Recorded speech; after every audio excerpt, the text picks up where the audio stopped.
நான் சாப்பிட்டேன், நீ சாப்பிட்டியா?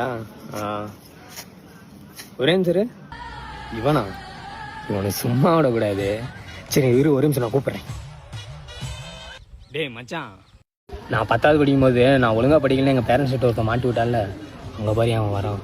அம்மா சாம்பார் இப்படி வாங்கிட்டு சொன்னாங்களா இல்லை கறி மசாலா வாங்கிட்டு சொன்னாங்கன்னு தெரியலையே. இப்போ பாரு அவனை என்ன பண்ண போறேன்னு. டேய் வாடா. இவனுங்களா? உனக்கு பக்கமே போகக்கூடாதே. ஏய் உன்னதான் கூப்பிட்றாங்க, வாடா வெண்ண. நான்லாம் வரல, வந்தேன்னு அடிப்பீங்க. டேய் வாடான்னு சொல்லிட்டு இருக்கிறோம், வாடாங்க. மச்சான் யாருன்னு தெரியாடா, நம்ம 10வது படிக்கும் போது மேக்ஸ் சார் பண்ணி திருடி அடி வாங்கினேன்ல, அவன் தான்டா இவன். ஆடா அவனாடா இவன். ஏய் யார் சொல்லிட்டுக்கிறீங்க? நான் திருடனா? ஏய் எனக்கு அந்த மாதிரிலாம் பழக்கமே இல்லை.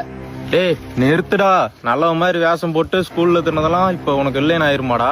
ஏய் நான்லாம் அப்படி பண்ற பையனும் கிடையாது, எங்க அப்பா அம்மாவும்